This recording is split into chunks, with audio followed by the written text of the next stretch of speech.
Salut tout le monde, donc aujourd'hui on va parler un peu de couleuvre asiatique, on va parler un peu du paludarium qui est derrière moi, voilà, on va voir un petit peu les modifs que j'ai fait deux trois petites choses dedans. Alors pour les attraper, bien entendu, je les prends au crochet, j'y vais pas à main nue, tout simplement parce qu'elles sont dans leur terrarium. Alors, tout d'abord, pourquoi je les sors au crochet? Tout simplement parce que c'est des serpents qui sont quand même assez speed, qui sont quand même tendance à essayer de mordre. Alors je fais doucement dans mes gestes, je vais pas vous mentir, elle peut me mordre, hein, c'est sûr. Normalement, il n'y a pas de raison.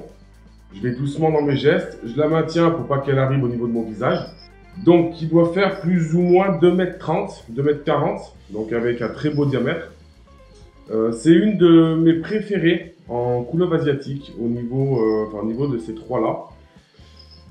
Tout simplement parce que je trouve, à la base, c'est pas un serpent qui est 100% arboricole, hein. Il est, pour cette variété-ci qui vit dans les cavernes, elle va être arboricole, mais elle va être va quand même passer pas mal de temps au sol. Et moi, dans mes observations, je trouve qu'elle passe quand même énormément de temps au sol par rapport aux radiata qui sont sur la gauche, qui passent 100% de leur temps en l'air. Je ne les vois jamais au sol du tout. L'Antriophis tenuris ridleyi, donc c'est un serpent ratier, donc ça fait une très belle couleuvre, hein. C'est des serpents qui peuvent atteindre plus de 2,80 m. Ça, c'est quand même des gros spécimens, des très gros spécimens. Au niveau du nourrissage, je lui donne tout simplement 2 souris par semaine. Voilà, ça va très bien. Je ne sais pas si ça rend bien en vidéo, si on voit bien le calibre de ce serpent. Alors, je le conseille aux débutants, tout simplement parce que c'est une très belle espèce et je trouve que la couleuvre asiatique est beaucoup plus intéressante. Enfin, au niveau du comportement, vous allez voir beaucoup plus bouger et évoluer dans son terrarium qu'une couleuvre américaine, par exemple, qui va être beaucoup plus soft. Je vais la remettre. Alors, pour le mâle, tout simplement, beaucoup plus petit. Beaucoup plus petit. Au niveau de la longueur, il doit faire pas plus de 2 mètres. Beaucoup moins large au niveau du diamètre du corps, mais beaucoup plus nerveux que la femelle. Je me méfie parce que c'est lui la dernière fois qui m'a taclé dans une des vidéos. Voilà, donc toujours pareil, moi je les maintiens en cohabitation ensemble. Je les sépare normalement 4 mois pour la reproduction. Là, cette année, je les ai pas, je les ai pas séparés. Et vous allez voir en fin de vidéo, j'ai eu un petit passage d'accouplement. Donc je pense qu'il n'y aura pas de problème particulier au niveau donc, de la reproduction cette année. Je vous approche un petit peu parce que j'adore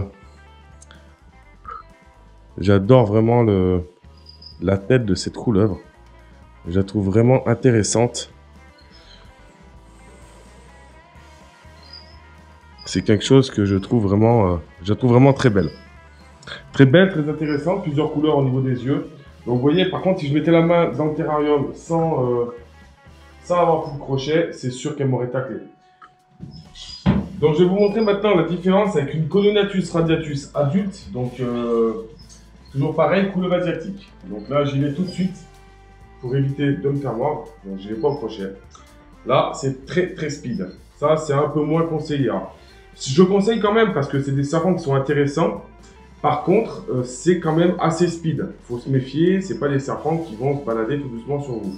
Donc là, elle est quasiment adulte, hein, elle va grossir encore, hein, parce que de toute façon, comme vous savez, les serpents grossissent tout au long de leur vie.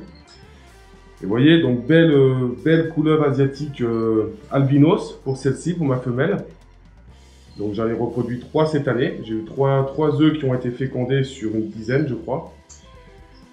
Donc quand même, très intéressant aussi au niveau de la tête. Vous voyez, c'est quand même une belle couleuvre. Alors, particularité de la couleuvre de la radiata, je ne sais pas si elle va le faire, un peu comme la goniosoma, elle se gonfle au niveau du ventre, au niveau de la gorge, en fait, sur toute la partie devant. Elle va s'aplatir quand elle se met en mode de défense. Bon, je ne vais pas l'embêter trop longtemps, elle est quand même assez speed. Le mâle est beaucoup plus petit, lui, il est couleur classique. Après, au niveau de ces deux espèces, je conseillerais plus, au niveau de la manipulation, la ridleyi. Au niveau de l'évolution en terrarium, plus la radiata. La radiata va beaucoup plus bouger, va être beaucoup plus intéressante à voir évoluer dans son terrarium que la Ridley passe énormément de temps au sol. Donc voilà quoi, tout simplement, voilà, c'est deux couleurs asiaticum que vous pouvez vous faire plaisir à avoir, qui montreront des terrariums sur la hauteur, que vous verrez évoluer dans des terrariums pas mal avec pas mal de branches comme on a ici.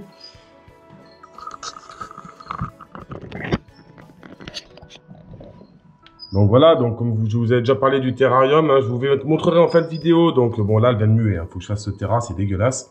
Voilà, donc là, comme vous voyez, il y a encore des restes de mue. Là, je vais faire le terrarium cette semaine. Donc voilà, c'est un peu le Bagdad.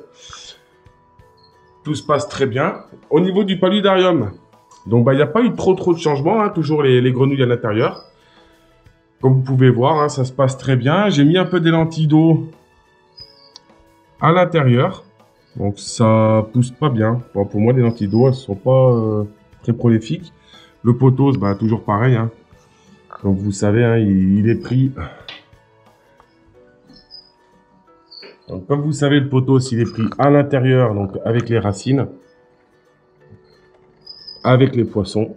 Alors c'est vrai que ça rend pas terrible en vidéo. Je vais enlever cette vitre. Là prochainement, je fais sauter cette vitre qui est devant, qui me maintient le rail. Je vais mettre un carré en aluminium sur toute la longueur d'un bout à l'autre. Parce que ça m'énerve en fait de voir ça. Là par exemple, vous voyez, j'ai refait tout l'intérieur du terrain. Alors quand avec la caméra on voit pas, mais parce que là il y a des traces d'eau, mais vous voyez. Et en fait, si vous voulez, ce qui est embêtant, c'est qu'avec ce double vide, d'une je peux pas filmer et en plus on voit rien du tout. Donc je vais la faire sauter là, je pense semaine prochaine. Les grenouilles, se portent toujours aussi bien. Le poteau, ça, voilà, c'est terrible. Il n'y a pas mieux. Et ça, vous pouvez le mettre dans un terrarium comme ça. Bien entendu, avec que ce soit du Fusiniatus, que ce soit du gecko à crête, que ce soit, je sais pas moi, du caméléon sur du flexarium, que ce soit, je sais pas, il y a vraiment plein d'espèces que vous pouvez mettre avec des plantes comme ça, que vous pouvez habiller dans un terrarium sans vous embêter. Voilà, c'est une petite vidéo courte. J'espère que ça vous plaira. Et je vous dis à bientôt. Allez, salut à tous!